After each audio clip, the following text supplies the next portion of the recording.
Hello and welcome to the Skills webinar series. My name is Jonathan Tarbox and I'm the Director of Research and Development at the Center for Autism and Related Disorders and the Executive Director of Autism Research Group, a nonprofit research institute dedicated to doing research that makes a real-life difference in the lives of families living with autism. Today I'm going to be talking about feeding disorders and specifically trying to give practical, useful information on how to actually make a difference in the feeding disorders of children that you work with if you're a practitioner and or children in your family if you're a family member. And all of the information that I'm going to be giving you comes from scientific research, and I'm going to be showing samples of data and snapshots of graphs, but I'm going to try to deliver the information in a practical, sort of no-nonsense manner. I should say if you have any questions, go ahead and submit them and or you can email if you want a copy of the PowerPoint. If you have any questions you'd like to follow up with, you can send an email to info@skillsglobal.com. So let's go ahead and get started. So as far as outline for what we're going to be talking about today, I'm going to define feeding disorders briefly, talk very briefly about the etiology or origin of feeding disorders, talk a little bit about when to be concerned about whether or not your child or client has a feeding disorder, some considerations before beginning intervention, but the bulk of this presentation today, this webinar, is going to be describing treatment procedures and how to do them. We're going to talk a little bit about problem behavior that might occur during meal times, and we're going to wrap up the webinar by talking about a little bit about parent training and generalization and some common questions and concerns. All right, so first let's take a look at sort of what is a feeding disorder. Well, it's sort of a general term, but basically feeding disorders are difficulties with eating or drinking that affect weight and nutrition, that have some kind of practical, real impact on the child's quality of life. So, generally speaking, feeding disorders are, at least in the ABA world, are divided up into food refusal and food selectivity.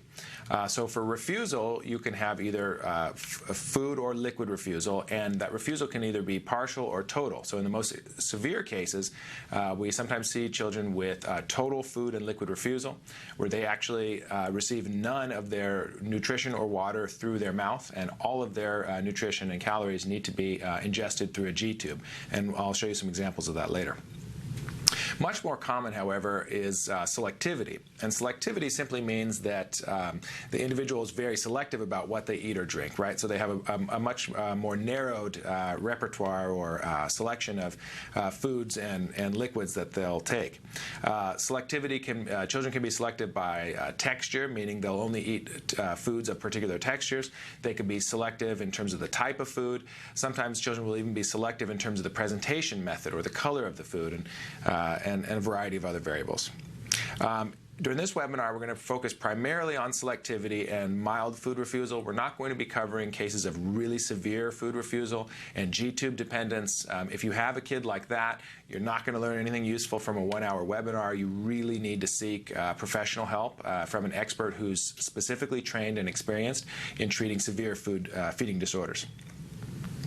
All right, so how prevalent are feeding disorders? Well, it turns out that research has shown that up to about 1/4 of all children in the general population have some type of feeding difficulties, and up to 80% of children with developmental disabilities, autism being one of them, have some type of feeding challenge. Of course, that includes all severities, anything ranging from really severe feeding disorders to fairly mild feeding disorders that really more or less represent just a nuisance.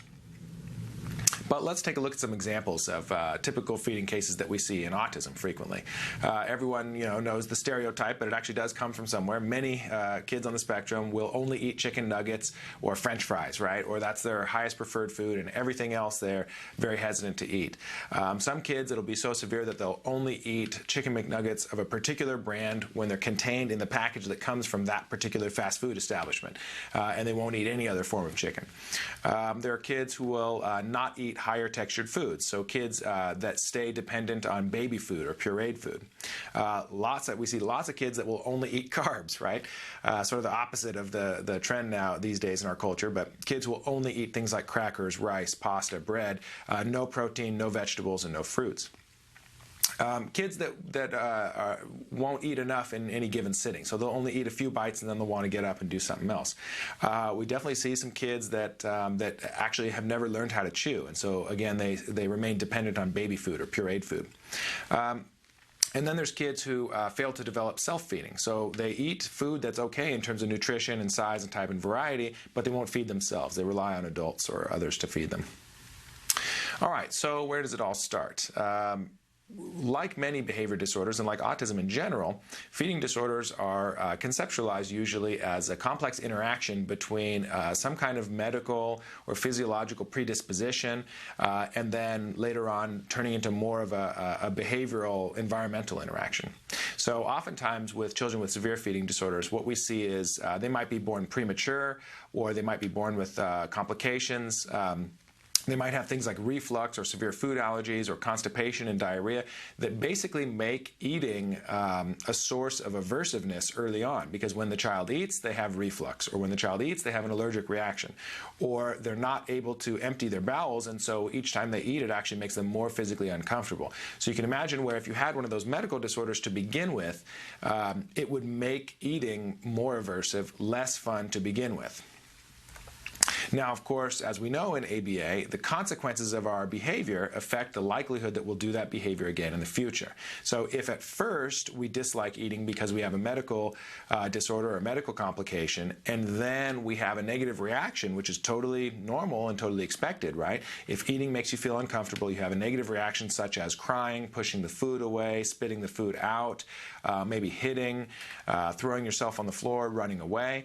Well, all of these maladaptive behaviors are going to get a reaction from our caregivers, right? So our parents are very likely to have some kind of reaction to children when they display those negative behaviors. Again, totally normal for parents to do this. And as it turns out, some of these reactions that we can have to our kids' behaviors can affect whether or not the kid does those behaviors again in the future. So what might start out as a medical problem can actually turn into more of a behavioral problem. And what we very frequently see with kids with autism, maybe 2-3 years old and older, that their feeding disorders are primarily behavioral at this point, so that it becomes a learned behavior. It's no longer necessarily because of a medical problem. Although medical disorders should never be ignored, and we'll talk a little bit more about that in a minute. So before you start treating any severe behavior problem or even mild behavior problem, you need to consider why the behavior is happening to begin with, right? Or in ABA terms, we say the function of the behavior. So like any challenging behavior, you need to do a functional assessment. Experimental functional analyses, or FAs, are sometimes done in published research on treatment of feeding disorders. The vast majority have shown that most challenging behavior displayed by kids with feeding disorders during meal times happens because the child's trying to escape the non-preferred food, or trying to escape having to eat the food that he doesn't want to eat. That's kind of not a big surprise, right?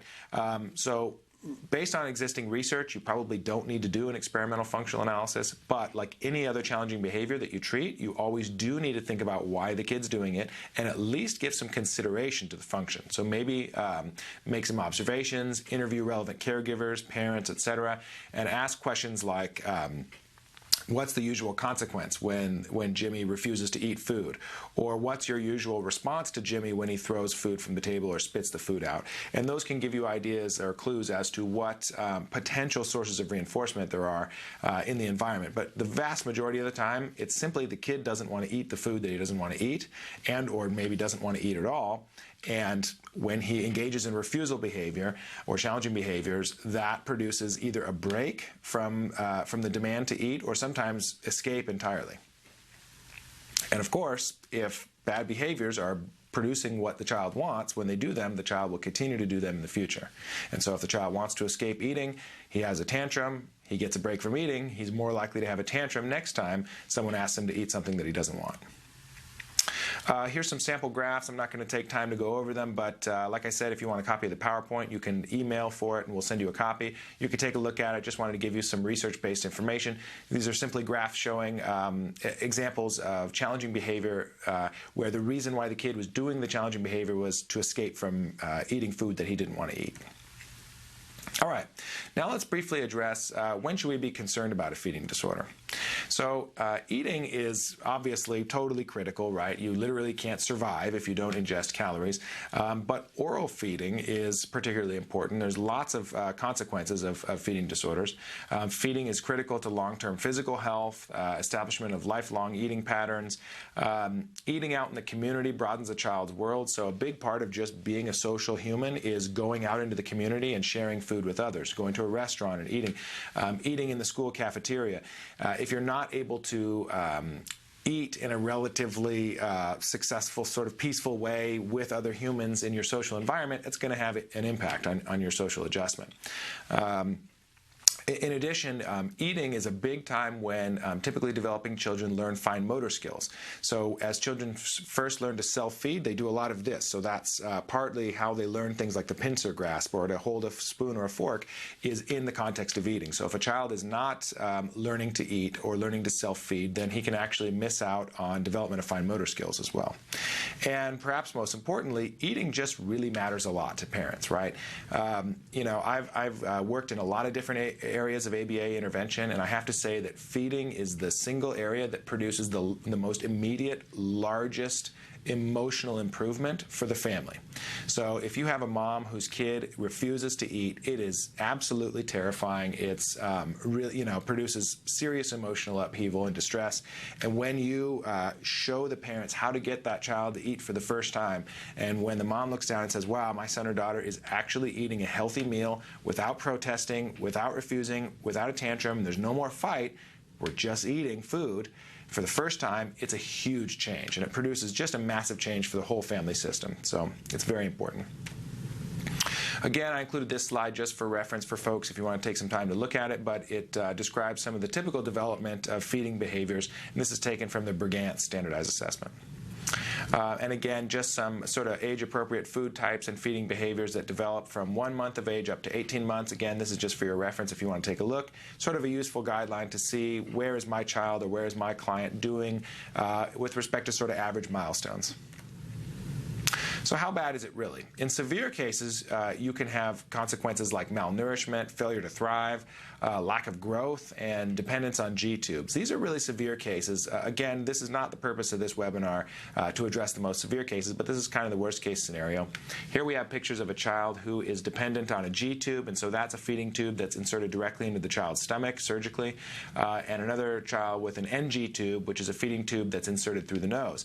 In both of these cases, formula, essentially, like Ensure, sort of nutritional fluids and formulas are pumped directly into the tubes and directly into the child's stomach, and that can sustain survival, but it's not anywhere near the same level of nutrition. You don't get the oral motor and the chewing behaviors going. There's no social aspects to it. It's just not the same as being able to eat for real. So if you do have a child or a client who's currently dependent on either a G-tube or an NG tube, I strongly suggest that you seek help from an ABA treatment provider who is an established expert in treating severe feeding disorders. And it's not the same as doing everything else. When you're working with a severe case like this, you really need experience working with severe feeding disorders. So I encourage you to seek that out. All right, of course, there's lots of non-medical concerns, too. For more mild feeding disorders, there's concerns like, does the family ever go out in public to eat? If a family can never go to a restaurant and bring their children to have a meal, it has an impact, right? It's not the end of the world, but it's a pretty big deal. You're not able to go to family dinners. Things like that can have an impact. Does the family always have to cook a separate meal or do a separate whole routine for the child with a feeding disorder, and then everyone else in the family can sit down for a nice meal, but that essentially the feeding problem excludes the child from the rest of the family? Does the family find itself giving in to ritualistic behavior surrounding meals that limits the opportunities for the family?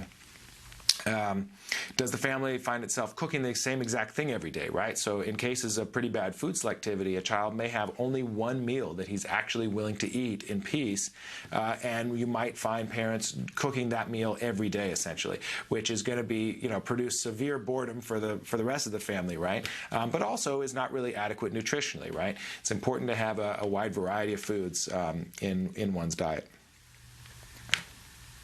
All right, let's take a look at some variables to consider before you begin intervention. And by far the most important one is establishing that the child is indeed a safe, what we call a safe oral feeder. And what this means is there's no medical and no physiological or structural reason why the child can't put food in their mouth, chew it up, and swallow it, okay? If there's medical reasons why that's dangerous, and you're an ABA provider or an SLP or a PT or a special ed teacher or a parent, you're not ready yet to treat this problem. You need to get clearance first that the child is medically and physically safe to eat, because anything that the rest of what I'm going to talk about in this webinar is ways that you can get the child to eat and teach the child to eat and enjoy eating, but all of that involves giving them food, right, and chewing and swallowing. So if they can't do that safely, we have no business intervening yet. So make sure you get that cleared up first. Send the child to a GI doctor who's qualified to make these types of assessments. They might order tests like a barium swallow, a gastric emptying study, and other tests. Make sure they're a safe oral feeder. If you're not 100% sure, it's not your turn yet to treat them, get that medical clearance first. Rule out medical problems like gastroesophageal reflux, constipation, diarrhea, delayed gastric emptying. If a child has a feeding disorder and has one of these medical problems, treat the medical problem first. And in some cases, not very often, honestly, but in some cases what you find is the feeding disorder will largely resolve when you treat the underlying medical disorder. Usually there's still some learned behavioral components too that you will still need to deal with, but at least get the medical problems out of the way first so that the child's not suffering from actual physical pain or discomfort while also trying to learn eating like you're going to teach them. All right, so now let's say you've decided, yes, we're going to do it, time to treat the kid. First step is define a goal. So what do you want to get out of the intervention? Be specific and be realistic. Parents and service providers need to discuss priorities. Determine a terminal goal that you're going to have at the end of intervention, and determine intermediary steps between. So for example, for a child who has selectivity, he knows how to chew and swallow, but he has pretty bad selectivity in terms of variety of foods. Maybe the terminal goal is my child will eat at least at every dinner we'll eat at least starch, protein, and a vegetable, and we'll have at least 10 different vegetables that he or she will eat without significant challenging behavior, and you can define that however you want, something like that. So basically we've got a variety of foods. We don't have to cook the same thing over and over, and that's what we're shooting for. Intermediary goals could be something like within the first couple weeks we're going to increase the number of vegetables that he'll eat by 2 or 3. You can also make goals with respect to texture, variety, amount, becoming a self-feeder, making meals fun for the family. I mean, that's a legitimate goal, sometimes hard to define, but let's face it, the main reason why parents want help with this is because children with severe feeding disorders, or honestly even mild feeding disorders, it can provide a lot of stress for the family, and meals can become essentially a nightmare that parents dread, the siblings dread. So just sitting down and having fun during a meal and having a conversation or goofing around or whatever, and just enjoying oneself during a meal is probably the most important goal, or at least close to it. A lot of families come to us with the happy meal goal, which is basically, look, all I want to do is be able to just take my kid to a fast food restaurant, order a Happy Meal, and he just eats it, and there's no fuss, right? In other words, I just want to be able to go out in public and just order something at an average, more or less normal place, and it's going to work, and it's not going to be a meltdown or a tantrum because the restaurant doesn't have the exact thing that my child needs. All right, from the very beginning, you want to start talking about family contributions, determine family requirements and family participation. So what are the parents going to do? What is their responsibility? Are they going to help prepare food? Are they going to run the sessions, the teaching and treatment sessions? Are they going to collect data? Is there going to be significant emotional distress? Is there going to be a need to withhold certain rewards or reinforcers outside of the feeding treatment sessions so that we can make sure that they actually work during the treatment sessions?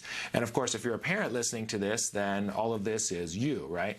And so the question is, what's your role versus your treatment provider, your ABA provider that you're working with? All right, the rest of the presentation is going to be on specific treatment procedures. I'm going to try to save 10 minutes at the end, if I possibly can, to address any questions that the listeners type in. Hopefully we'll have time for that. But the procedures we're going to take a look at are escape extinction, which is the most scientifically proven treatment for feeding disorders, non-contingent reinforcement, differential reinforcement of alternative behavior, another name for positive reinforcement of eating, response cost, demand fading, blending, and texture fading if we have time. All right, so let's start with escape extinction. We start with this because it's the simplest procedure, at least conceptually, and it's the procedure that is the most supported by scientific research. There's the largest number of studies showing that this procedure works. So essentially what this procedure is just like extinction of any other behavior. So if challenging behavior or food refusal is maintained by escape from eating, so in other words, the reason why the child doesn't want to eat or is refusing to eat is to escape having to eat, then extinction of that behavior is no longer allowing the child to escape from eating. So if you ask the child to eat, that's a demand that's placed, okay, or a request that you're placing, and extinction would be no longer allowing escape. So no matter what happens, you're still going to have to eat this. No matter how much you don't like it, no matter how long it takes, no matter how much you cry, you're still not getting out of here until you take this bite or until you eat this meal, whatever requirement you set for that particular occasion. Now, in principle, this is the simplest possible thing you could do, right? Just follow through. Ask the child to eat and follow through. Right? In practice, it's actually incredibly hard and can be very frustrating and difficult for parents to implement, and frankly, even for a lot of ABA treatment providers, even ones that are really well trained in other ABA procedures. Doing escape extinction for feeding disorders can be quite difficult. There's a few different ways to actually do it. The most important thing is just simply this. There's no way for the child to escape eating what you've asked them to eat. So you ask them to eat a reasonable amount of food. Maybe you start with literally one bite or half of one bite or a quarter of one bite, and there simply is no way out of that, okay? As long as you implement some version of that, it's probably going to work. In fact, the research shows that it almost always works. There's a lot of different ways to do it. Probably one of the most researched ways to do it is called non-removal of the spoon. Non-removal of the spoon is where you present a bite of food to the child on a spoon, and you hold the spoon immediately in front of the child's mouth. Some ABA providers like to have the spoon actually touching the lips, just slightly. Other ones will hold it just in front of the lips. But in any case, you present a bite of food to the child, and that spoon doesn't leave until the child takes the bite and swallows it. So even if the child is screaming, crying, hitting the spoon, you name it, you just kind of pretend like you don't even notice the behaviors and the spoon just stays there. If the child attempts to push the spoon away or hit the spoon or bite your hand or whatever, you may well have to block those other behaviors. But the main thing is if you're doing non-removal of the spoon stays put until the child takes the bite. After the child takes the bite, then you do some kind of reinforcement or whatever other pieces or components there are to your feeding intervention. But the non-removal of the spoon part is present the bite, the spoon does not leave till the child takes the bite.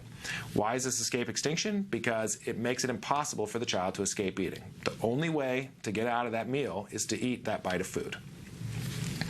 I can tell you in almost every case that I've seen, this procedure makes the parent and child, and honestly the treatment provider, not feel good. It is kind of upsetting to see because you're not giving the child what they want. They get upset. The parent sees their child distressed and they get upset. And honestly, it's pretty challenging for the treatment provider to implement too. Almost always works, but it's really hard to do, especially emotionally. Another variation is there's a couple different terms for it's called non-removal of the meal, or sometimes it's called an exit criteria, a meal exit criteria. And it's just kind of the old-fashioned thing that probably our grandparents would have done to us if we wouldn't eat our food, and that is, sorry kid, this is the meal and you're not getting up from the table until you eat it. And that's it. It's that simple. So you present the food on a plate. You don't have to put the spoon in front of the child's mouth. If they're able to feed themselves the bite or pick up the food and eat it, you present the food and that's that. They escape from the meal when they take the bite. If they don't take the bite, they sit there forever until bedtime. And then, really ideally, you would present that same bite of food the next day for breakfast if they didn't eat it the night before. So in other words, there's no way to escape without eating that food that you presented. The nice thing about this, as opposed to the non-removal of the spoon procedure, is it tends to get a lot less physical. So with non-removal of the spoon, you're putting the spoon right in front of the child's face, and it's making it very easy for the child to try to hit you or bite you or push you away.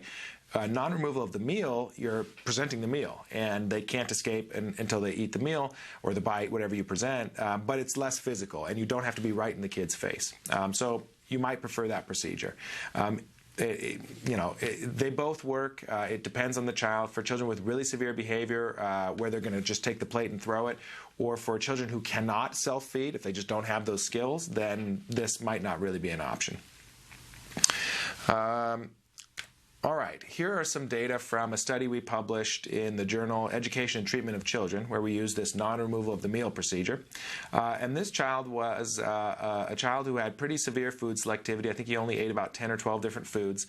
And what the graph shows is the percentage of the meal that the child ate. And so during each one of these data points was dinner, and we basically told the mom, cook whatever you want for the family meal for dinner. Don't take into consideration the child's food selectivity at all. Just cook a reasonable, healthy meal with a mix of vegetables, starches, and proteins. And what you can see is during the first phase, the baseline phase, the child would eat about a third of the meal. And no surprise, he ate all the carbs, and he wouldn't eat any of the protein and any of the vegetables. During the intervention, we told the kid, look, sorry, I know this is going to be hard, but you just don't get to get up from the table until you finish the meal. And actually, the mother implemented all of these sessions. The ABA provider was there basically for emotional support for the mom, but the ABA provider never interacted directly with the child. They were just there to support the mom. They trained the mom and talked to her about it beforehand. And then when it was time to actually do it, it was the mom's responsibility. ABA provider just stood there and collected data and basically patted the mom on the back and said, you're doing a good job, that kind of thing. And what you can see is almost immediately the child started eating all of their food. I think the first day he refused to eat his dinner for about 3 hours and then finally ate it. And then quickly after that, the amount of time that it took for the child to eat decreased down to a totally typical amount of time, maybe 20 minutes or so to eat dinner. Then we actually reversed back to baseline to see if we really needed to keep doing this procedure. That's that third phase on the graph. We only did it for one meal, and you could see he went back down to eating only about a fifth of his meal, which showed, yes, okay, we still need to have these same rules in place.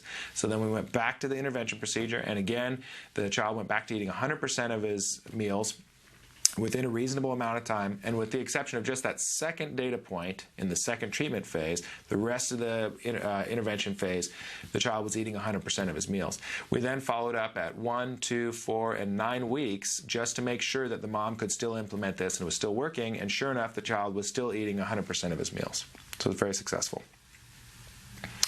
So escape extinction is effective. It's empirically validated, meaning there's lots of scientific research to support it. It's often the mechanism responsible for behavior change. So a lot of times, and I'm going to show you some more research where they did multiple different treatment components, and escape extinction was one of them, and they tested the effectiveness of each different component, and what they showed was actually this doesn't work if you don't also include escape extinction.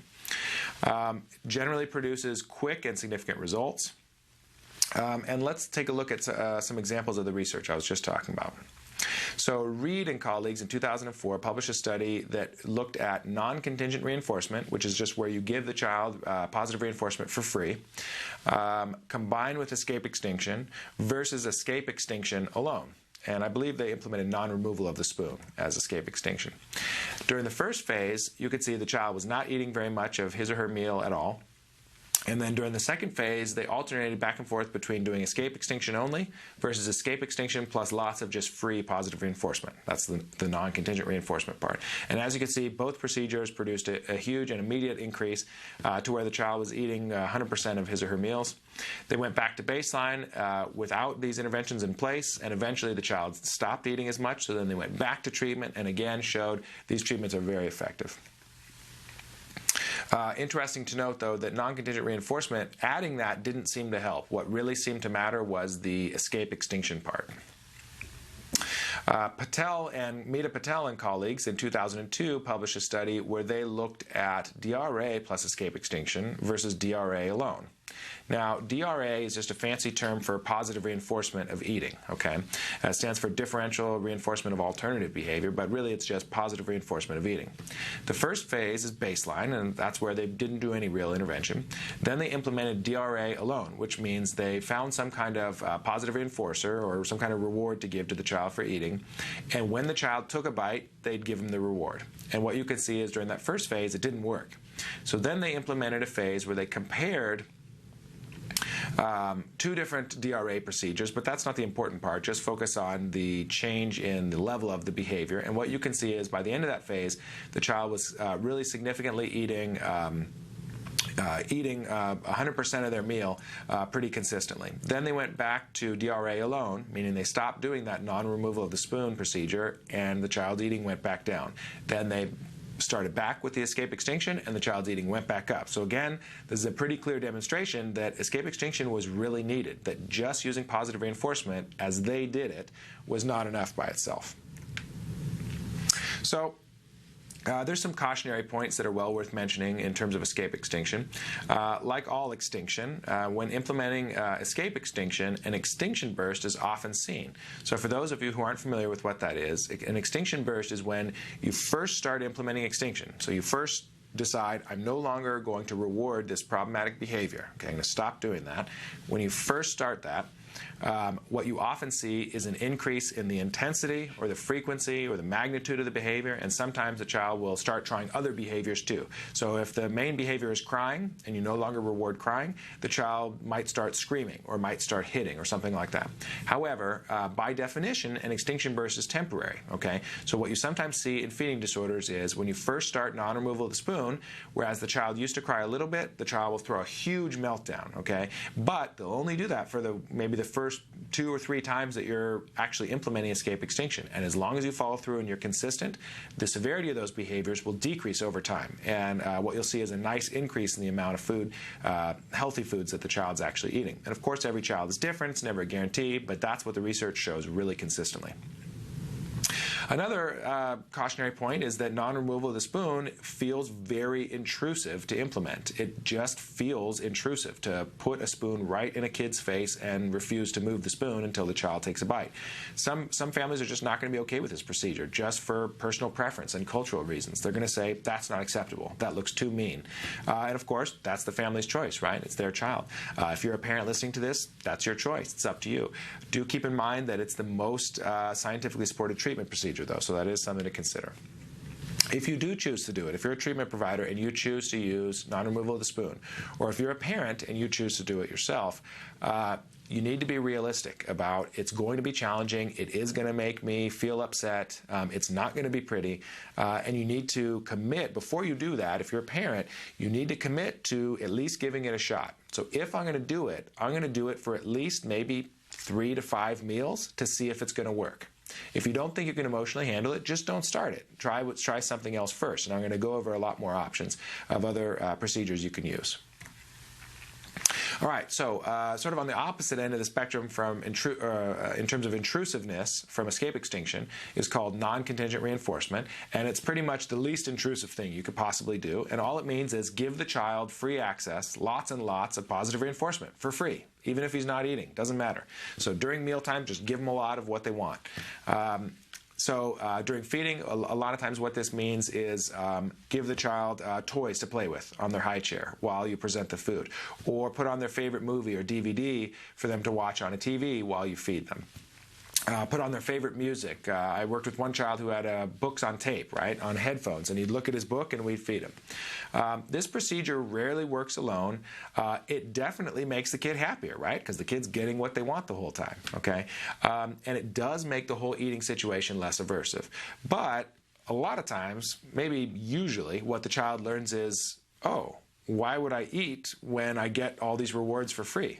I don't want to eat, obviously, right? That's why we're doing this intervention to begin with. I don't really want to eat. I'd rather not eat. And if I get the rewards for free anyways, even when I refuse to eat, then a lot of children just learn that, and they don't actually eat if that's the only procedure that you're implementing. So think about non-contingent reinforcement as one possible arrow in your quiver, but it's not usually the entire solution. All right, differential reinforcement of alternative behavior, or DRA, as I said before, simply means positive reinforcement for eating. And really, we should use that term, positive reinforcement for eating. But for whatever reason, the term DRA has stuck in the scientific literature on treating feeding disorders, so that's the term that's used. Basically, what it means is as soon as the child consumes a bite that's presented, you use a huge reward, big positive reinforcer, immediately, okay? If the child does not take a bite, they don't get the positive reinforcement. It's that simple. This positive reinforcement procedure, honestly, should be the foundation of your feeding treatment program, more so than anything else. It's the first thing that you should try. It's not intrusive. All you're doing is rewarding good behavior and helping produce motivation for the child to eat. There's nothing mean about it. There's no punishment involved. There's nothing aversive for the child. So it should be the first thing that you try, and it should be the foundation. Even if you are doing non-removal of the spoon, you should also be doing lots of positive reinforcement of eating. All right, now here's the thing. If you take a look at the published ABA research literature, most studies on DRA have shown that it doesn't work by itself. So usually in published research, when they try just DRA without escape extinction, it usually doesn't work. Now, however, very little published research has actually made a serious attempt to vary the way that positive reinforcement is done to actually make it work. So not enough research has been done on the magnitude of the reinforcer. So let's say you present a spoon of food and you say, take a bite, and the child takes a bite. A little bit of positive reinforcement, a very small amount, might be saying, great job, and give them a high five. Okay? If that's good enough, if that works, awesome, go for it. There are very, very few children, actually 0 children that I've ever met with feeding disorders for whom just good job and high five is enough of a positive reinforcer to get the child to eat. So you could do, instead of just good job and high five, you could do, a minute of playing and roughhousing and tickles if the child really liked that. So you present one bite. If the child takes the bite, play with the kid for a minute, playing their favorite game or tickling or whatever. Maybe 5 minutes is necessary, right? And you might be thinking, well, I don't have time to give them a 5-minute reward for taking one bite of food. But if it's a child that doesn't eat any healthy food at all, that might actually be a reasonable first step, and then gradually increase the requirements for how much the child has to eat. And I'll talk more about how to do that in a minute. There's other things you can play around with too, though, to get it to work. For example, reinforcement variety. So there's actually a decent amount of research showing that positive reinforcement works better if you vary the reward. If you do the same reward over and over, anybody naturally gets tired of that. It's called satiation or habituation. Whereas if you vary the rewards, so maybe the child has 3 different books that he really likes or 3 different videos that he likes to watch, vary those positive reinforcers in an unpredictable way. That's more likely to work than if you use the same reinforcer over and over. Varying the size of the bite. So if you present a whole bite of food and the child can earn a positive reinforcer if he takes a bite, well, okay, that might work. But if it doesn't work, maybe try presenting half a bite, maybe a quarter of a bite. Maybe break out your scissors and cut the food into an 1/8 or a 16th of a bite. Even if it's a speck of food, if that works consistently, that gives you a foothold, right? That gives you a place to start, and then you can gradually increase the size of the bite. Food deprivation as an establishing operation. And food deprivation sounds mean, like you're starving the kid, but the technical meaning of the term deprivation in ABA principles, taken from research, is simply that you're not getting a lot of the reinforcer, okay? So before the reinforcer is used to affect behavior. So for example, a real simple feeding example is like this. If you're going to do a feeding treatment session and you do it right after lunch, right? So let's say your child normally eats lunch at 12, and now you're going to try to do a feeding session at 1 when the kid just ate a whole bunch of preferred food, and they're full, and now you try to get them to eat broccoli at 1 p.m., you may as well not even bother, right? The kid's full. It doesn't want food anymore. Food is not a valuable reward or reinforcer anymore. Instead, you could try skipping breakfast and doing the treatment session at a sort of a late breakfast or brunch time, like maybe do it at 10 a.m. and don't eat anything from from the time the child wakes up to about 10. So they're really, really hungry. That's going to make food, if you're using food as the reward or the reinforcer, it's going to make it more powerful and more effective. And again, I'm not saying starve your kids. I'm just saying be smart about when you deliver the reinforcers that you're wanting to work. Same thing with a video game. If you're using a particular video game on the iPad as the reward, make sure the kid hasn't played that video game at all that day, leading up to when you actually use it as a reward during that treatment session. It'll make your reinforcement work way better. And by the way, this is not specific to feeding disorders. This is anytime you want to use rewards to improve behavior, the kid has to actually want the reward. And a big thing that affects whether or not the kid wants the reward is how much of that reward the child has had recently. So make sure before you use a reward that the kid hasn't had a whole bunch of it in the last few hours. Okay, so, pardon me. This last bullet here is actually a typo. It should say duration of escape interval, not during.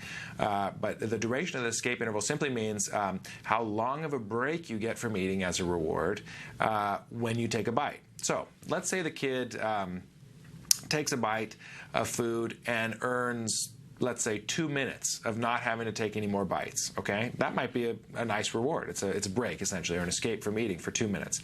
Whereas if he doesn't take the bite and he pushes the food away, okay, fine, you don't have to eat it, but I'm going to present another bite in 5 seconds. So basically you're offering the child a choice. Take the bite and then escape food for 2 minutes, or refuse to take the bite and escape food for 5 seconds. Which choice do you think the child's going to take, right? You're basically tipping the scales in favor of the child actually just choosing to eat the food rather than having challenging behavior. In my own personal not private practice, but my own clinical practice, in my entire career, I've never actually had to use non-removal of the spoon myself. I've always had success, usually, almost always, varying these different types of aspects of positive reinforcement. And if you get it right to where you're only asking the child to eat a very small amount of the food that he doesn't want, and you give him or her a huge amount of reward when he or she does it, it's pretty likely to work. You're tipping the scales towards success. Nevertheless, if you've done all of that, and you've tried everything you can think of, and the only thing left is non-removal of the spoon, then you may want to consider that procedure. Again, it is very likely to work. All right, demand fading we've already talked about a little bit, but I'm going to touch on it again. Simply means the child only has to eat a little bit before he gets whatever reward you're going to deliver. So for example, if you have a child who only eats French fries, but we want him or her to eat broccoli, we might start with one teeny little bite of broccoli, and then you get French fries, okay? If that works consistently, then the next day or the next week, now you got to eat teeny little bites of broccoli, and then you get a bunch of French fries. After that, if that works, now we go to 3 bites, right? You get the general idea. You start with something ridiculously small that is going to work, and what you're doing is, in lay terms, you're basically just getting the child used to doing it. You're getting the child used to just eating rather than refusing.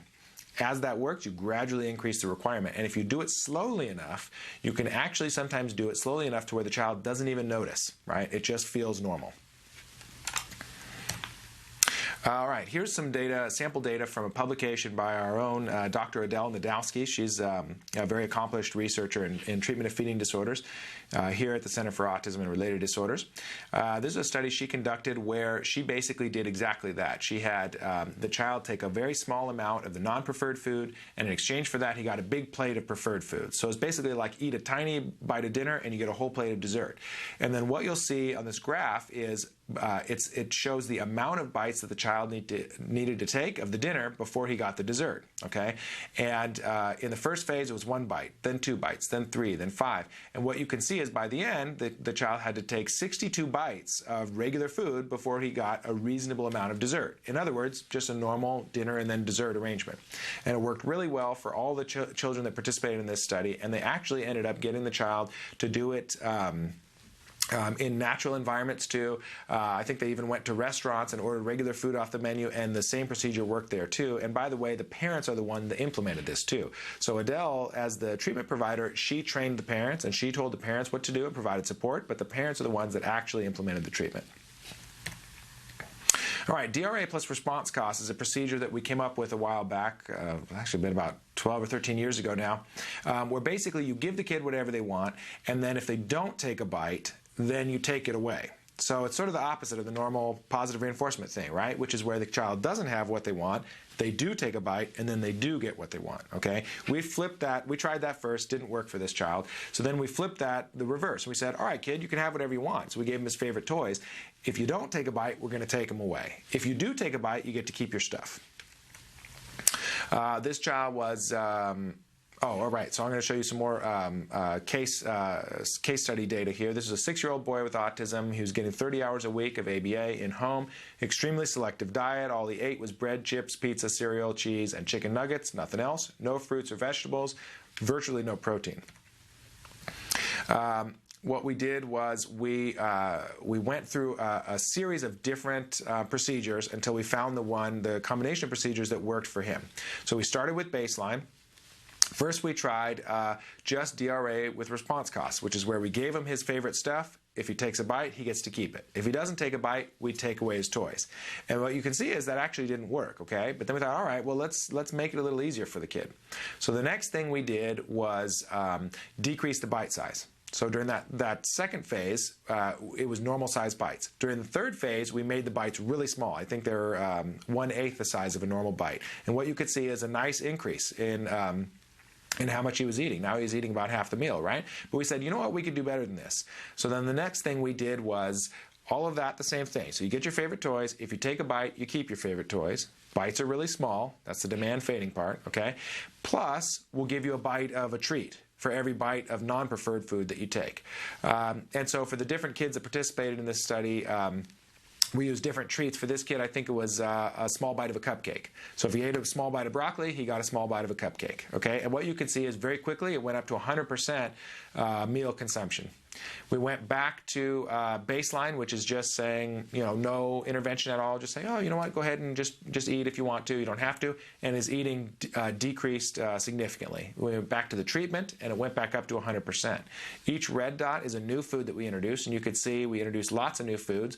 Then we increased the size of the bites until we got to 1 centimeter, which is a little less than half an inch, basically normal size bite for his age. Then we trained the parents, and then we started increasing the number of bites that were required for the child to get the positive reinforcer, the cupcake bite. And by the end, we had the child eating 12 bites of healthy, regular, nutritious foods, proteins and vegetables, until he got 1 bite of a cupcake. So again, that's a totally normal sort of dinner and then dessert type of ratio. All right. Blending is a procedure where it's another procedure you can add on. It usually doesn't work by itself, but it's something to consider. And it's simply where you mix foods that the kid really likes with foods the kid doesn't like, in order to get the kid to eat the ones that he doesn't like. So this might sound gross at first, but actually there's a lot of times when you and I do it on a regular basis. For example, when you eat a salad at a restaurant, you probably put some dressing on it, right? So what you do is take a food that is maybe medium preferred, maybe low preferred, but then you put another food on it, and it makes you like it more, and so you're more willing to eat it. So dressing on salad is fine. Ketchup on French fries is fine. For kids with autism, you just do what they like, and you can experiment with different stuff. It might be something really weird that you would think is disgusting, but if the child likes it and it works, be flexible. Why not? So here's an example. Let's say the kid loves applesauce but refuses to eat blended peaches. On day 1, it's all applesauce. Day 2, it's 10% peaches, 90% applesauce mixed together. Day 3, it's 80%, 20%, like that. And by the end, you do it so gradually that the child basically just gets used to eating the peaches instead of the applesauce. All right, I'm running out of time, so I'm picking up the pace a little bit here. Texture fading. This is for children who don't know how to eat textured foods. They're dependent on baby food or pureed foods. And what you're doing is you're very gradually increasing how much texture is in the food so that the child can basically get used to it. Again, sort of a habituation or desensitization component there. And you use positive reinforcement, of course. And you're just essentially teaching the child to eat the more textured foods. You start with whatever the child is currently successful at. So a child who's dependent on baby food or pureed food, you start with that and very gradually increase the texture.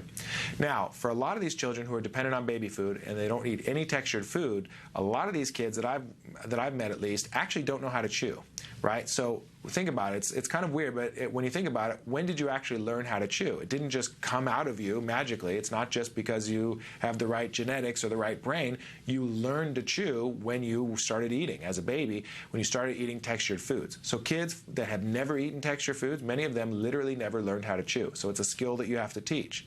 The good news is, like any other skill, it's teachable through ABA procedures. Start with really small requirements and gradually increase. We often start with things like chew toys or rubber tubes, even a red vine candy, and things like that. You start with stuff that the kid might like or might not mind having in their mouth, and you literally model it and ask them to chew. Sometimes you have to show how to do it yourself. The kid does chews a little bit or makes an attempt at chewing. Positive reinforcement, gradually increase the amount that you're expecting the child to chew until they actually learn it as a skill. So here are some examples, some photographic examples of different types of textures, starting with baby food, which is pretty much pure pureed or mush, up to wet ground, which means there's sort of small lumps in the liquidy mush. Ground is thicker texture, sort of think of like really fine ground beef. Chopped is yet thicker, think of maybe bacon bits or a little bit bigger than bacon bits. And then up to bite size, which that's going to depend on the age. And if you're not sure exactly what texture, what size to go with, you can look at other children of similar ages and see what they're able to handle, what they tolerate or what they like.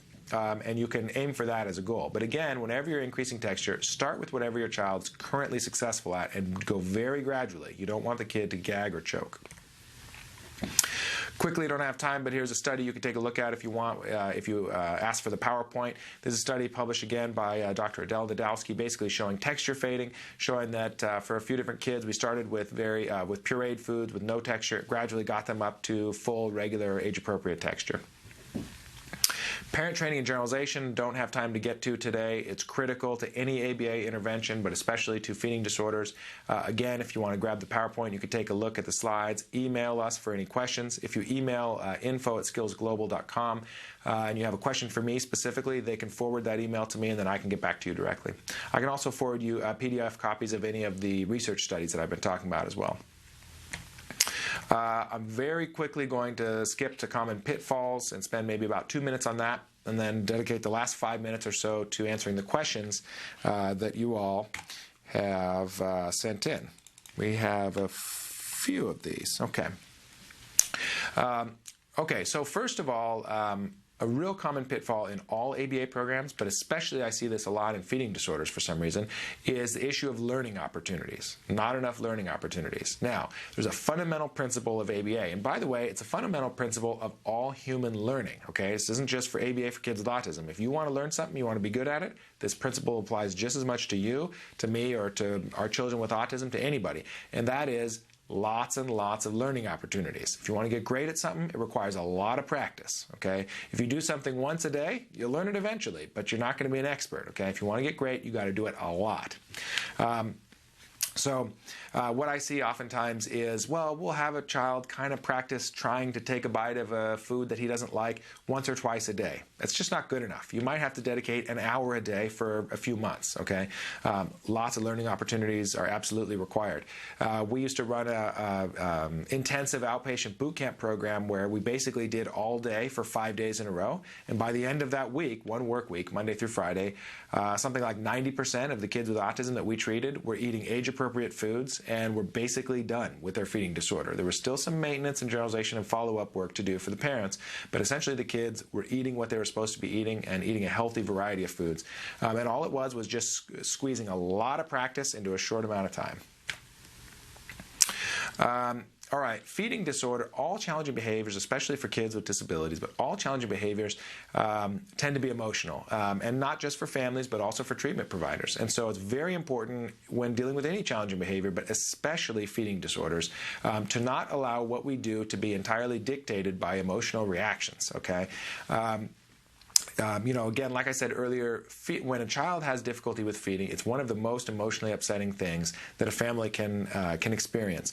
And that is going to affect the decisions that you make as a parent or the decisions that you make as a treatment provider. And that's fine. That's normal. But at least be aware of it and own it. So if you're going to make a choice to do something that isn't likely to work because you're so emotionally upset about it, that's totally fine, and that's your choice. But at least be aware of that and say, you know what, I choose to not do this right now.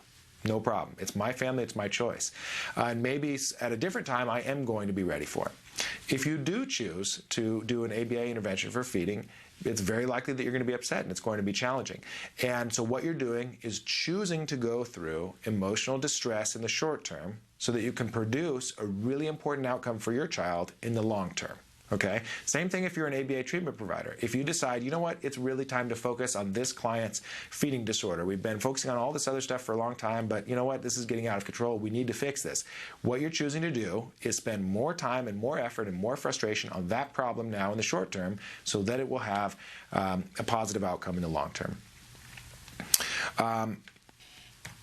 All right, common questions. What foods to start with? We usually just encourage getting a wide variety of foods. So we always want kids eating proteins, starches, fruits, and vegetables. So usually, why not start with one of each, okay? So identify foods that the child already likes and will eat, and then identify foods that the child will not eat. It should be foods that the family wants the child to eat and that the family actually eats on a regular basis and that are healthy. Start with those.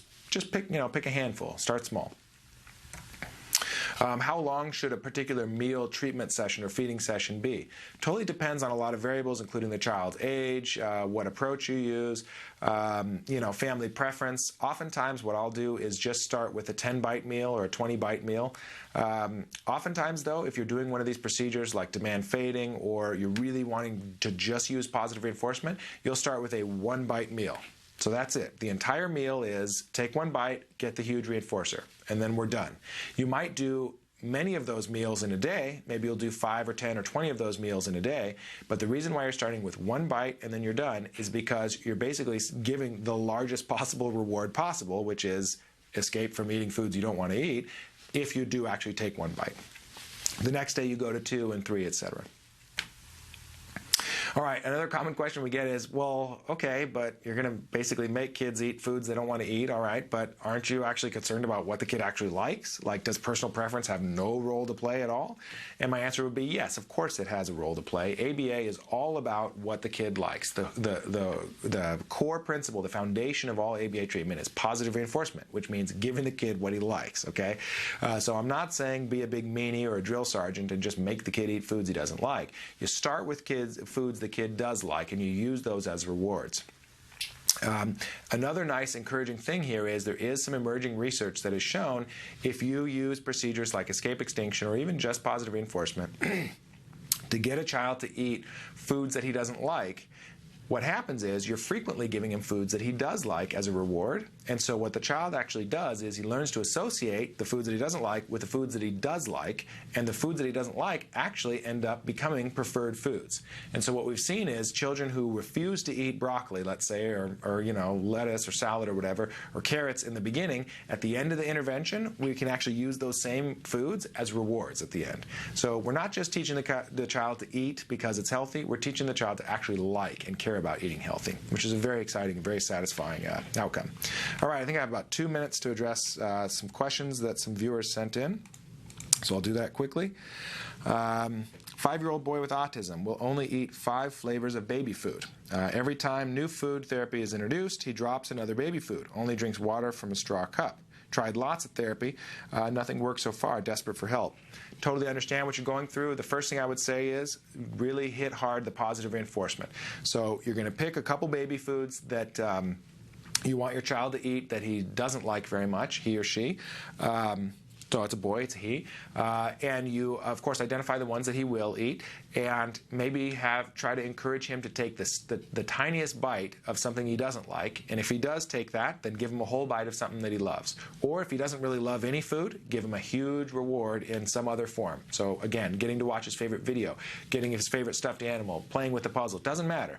But the kid has to love it. So a huge reward, and the only way you can get that huge reward is if he takes a tiny bite of a baby food he doesn't like. This issue with once a child learns to eat some foods, then and he learns to eat some other ones after that, then the old ones drop out.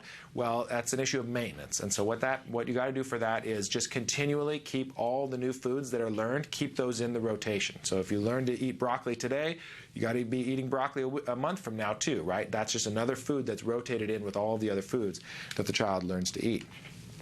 All right, I think we have time for maybe 1 or 2 more questions. Question is, we do add oatmeal, milk, and a little olive oil. He has regular bowel movements, but had gastroesophageal reflux and was on Prevacid until age 3.5. He seems to be terrified of food. He has panic attacks. He eats only fruits and sweet potatoes.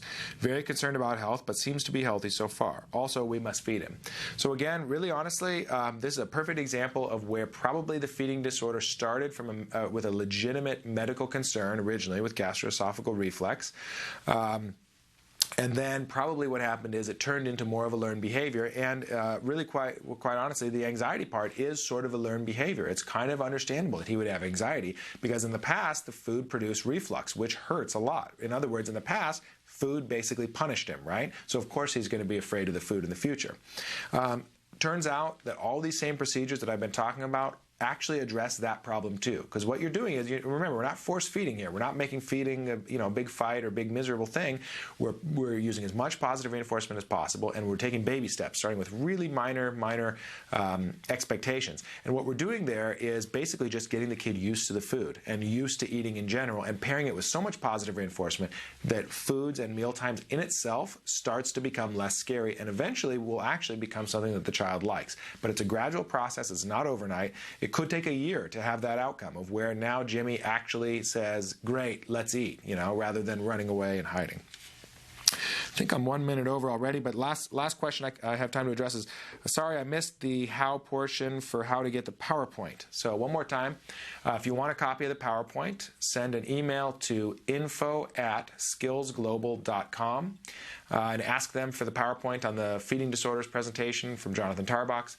They'll send it to you, or they can forward your question to me if you have a specific question to me, or if you'd like copies of the research that I talked about. Go ahead and contact us at info@skillsglobal.com. And with that, I'll go ahead and sign off.